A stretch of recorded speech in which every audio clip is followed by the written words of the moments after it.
আকাশটা মেঘলা। ছোপ ছোপ কালো মেঘে সারা আকাশ জমে আছে। তানভীর বাঁ হাত দিয়ে ব্যালকনির রেলিং ধরে আকাশের দিকে তাকিয়ে আছে, আর ডান হাতে আছে ধোয়া ওঠা একটি কফির মগ। মনে হচ্ছে যেন কফির সেই ধোঁয়াগুলো আকাশে উড়ে যেয়ে কালো মেঘের সঙ্গ দিচ্ছে। বৃষ্টি শুরু হলো তখনই। কদম গাছের কদমি সাদা ফুলগুলো যেন নেচে উঠল। বাইরে তুমুল বৃষ্টি হচ্ছে। সেই বৃষ্টির উন্মাদনায় প্রকৃতি আজ প্রমত্তা পেয়েছে। এই অঝোর বৃষ্টিসিক্ত গধূলি সন্ধ্যায় কফি হাতে কদম ফুলের দিকে চেয়ে থাকতে থাকতে তানভীরের চোখে বৃষ্টি ঝরতে শুরু করেছে। হঠাৎ ফোনের শব্দে আচমকা চমকে ওঠে সে। ফোনের টিউনে বাজতে থাকে, তুমি তাই, তুমি তাই গো, আমারও পরানো যাহা চাই। পকেট থেকে ফোন বের করে দেখল অবনীর কল।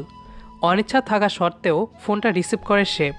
ওপাশ থেকে অবনী বলে ওঠে, কি রে গাধা, কি করিস? কিছু না, তুই এ সময়ে ফোন দিলি যে? তানভীর গলার স্বর যতটা সম্ভব স্বাভাবিক করে অবনীকে উত্তর দেয়, কারণ তানভীর তাকে বুঝতে দিতে চায় না যে সে কান্না করছে। তবে অবনী কান্না ভরা কণ্ঠটা শুনতে একদমই ভুল করেনি। অবনী বলে ওঠে, তুই আবারও গাধার মতো কান্না করছিস? তোকে না মানা করেছি আমাকে কোনোদিন বৃষ্টির সময় কল দিবি না? বেশ করেছি কল দিয়ে। এখন কান্না থামা। একটা কষ্টের জন্য আর কত কাঁদবি? যতবার ইচ্ছে কাঁদবো, তাতে তোর কি? আমি ফোন রাখছি। কথাটি বলেই ফোনটা কেটে দেয় তানভীর। আজ তার নিজেকে বড্ড একা মনে হচ্ছে, কারণ একটা স্মৃতি তানভীরকে নিঃসঙ্গ করে দিয়েছে। তানভীরের সব অনুভূতিকে অচল করে দিয়েছে। ভাবনাহীন সময়কে করেছে আরও রুক্ষ, বিষাদময় দুর্ভিক্ষ। 2 বছর আগে এই শ্রাবণের এমন একটা বৃষ্টিস্নাত সময়ে আর্নিয়াকে হারাই সে। দুজন দুজনকে অনেক ভালোবাসতো, কিন্তু তাদের এই ভালোবাসা সহ্য হয়নি পৃথিবীর নীরব নিথর শান্ত প্রকৃতির, যা কেবল বর্ষার ছমছমে বৃষ্টির শব্দের মতো প্রকৃতির নিয়মানুসারে হারিয়ে যায়।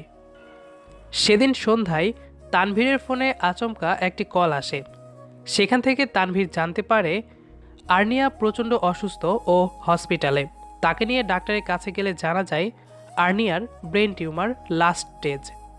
খবরটি শোনার পর তানভীরের যেন সব কিছু থমকে যায়, যেন চারিপাশের প্রকৃতির অপার্থিব সৌন্দর্য নিমিষেই ঘুরতে থাকে।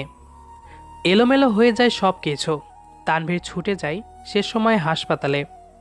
আর্নিয়া তানভীরকে দেখে কেঁদে কেঁদে বলেছিল, তানভীর, আমার কি হয়েছে?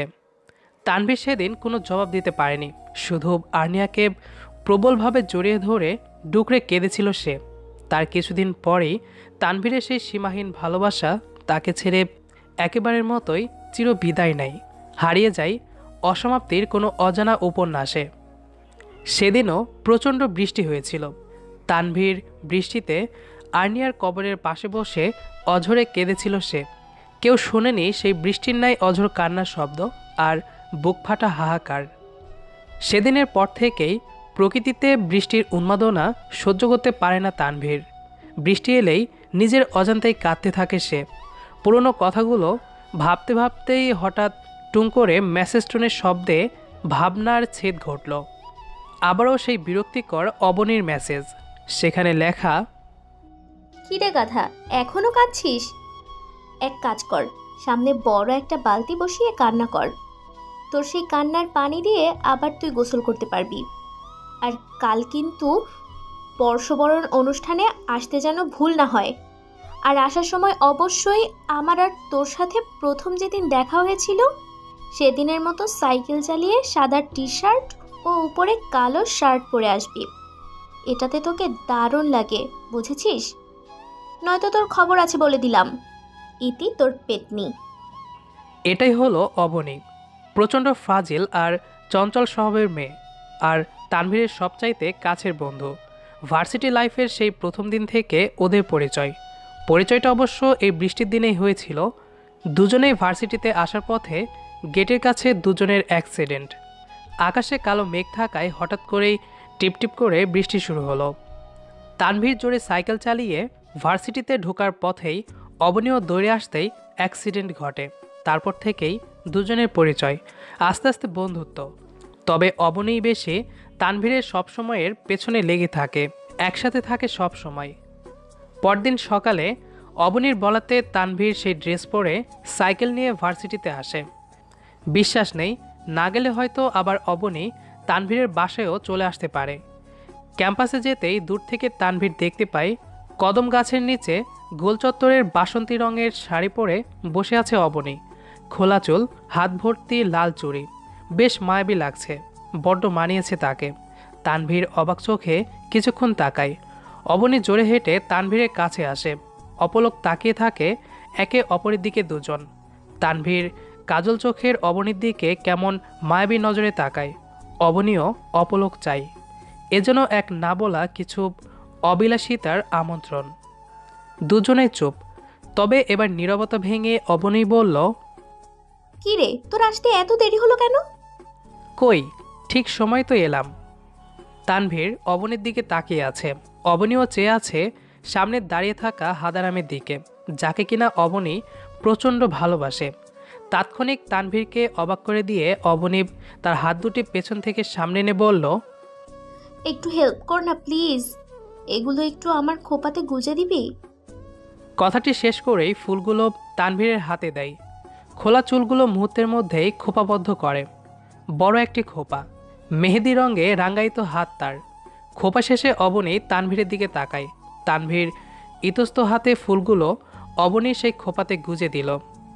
ঘন কালো চুল, চুলের খোপাতে সাদা হলুদ কদমী ফুল, বেশ সুশ্রী লাগছে অবনীকে। এক ঝটকায় যেন সব কেঁপে উঠবে তাকে দেখার পর। তবে তানভীর তার মায়ার বশিতে আটকাতে চায় না, কারণ তার মনে যে আর্নিয়ার অনুভূতি লুকিয়ে আছে। সারাদিন অনেক আনন্দ হৈহুল্লোড় করে দিনটা কেটে গেল, কিন্তু বিকাল হতেই আকাশ ভেঙে নেমে এলো অঝোর বৃষ্টি। তাই হঠাৎ করেই বৃষ্টিতে ভিজতে ভিজতে ডান পাশে সাইকেল নিয়ে হেঁটে চলে আসতে লাগলো তানভীর। আনমনে হাঁটছে ও।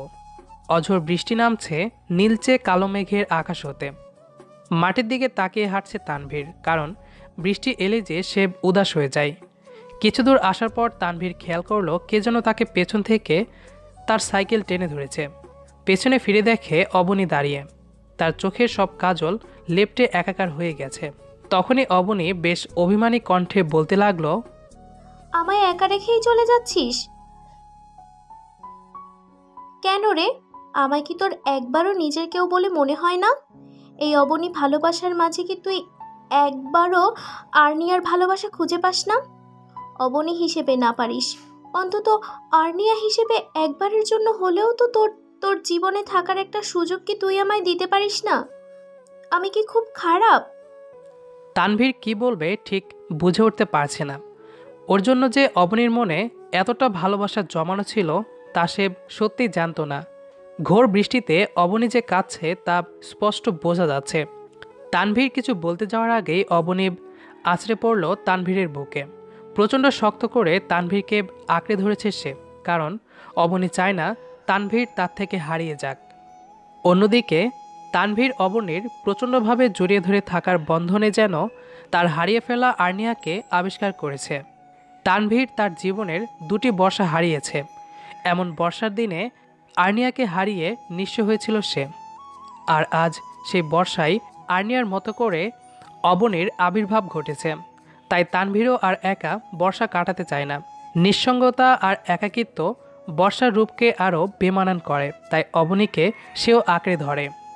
চারিদিকে অঝোর বর্ষা, আর কোলাহলহীন রাস্তার লোকজনের অগোচরে ঝরছে দুজনের ভালোবাসার বর্ষা। তবে মজার ব্যাপার হলো ওই সাদা কালো আকাশের বর্ষা একটা সময় থেমে যাবে, কিন্তু তাদের এই ভালোবাসা কখনোই যেন থেমে যাবার নয়। একে অপরকে আঁকড়ে ধরে রাখার চেষ্টায় ভালোবাসার বৃষ্টি ঝরছে, এ যেন সব হারিয়ে আবার ফিরে পাওয়া। বেঁচে থাকুক অনন্তকাল এমন ভালোবাসাময় বর্ষাস্নাত রোদ্দুর। গল্পটি কেমন লেগেছে সেটি অবশ্যই কমেন্ট করে জানাবেন। দেখা হবে আবারও নতুন কোনো গল্প নিয়ে। সেই পর্যন্ত আমাদের সাথেই থাকুন। ধন্যবাদ সবাইকে।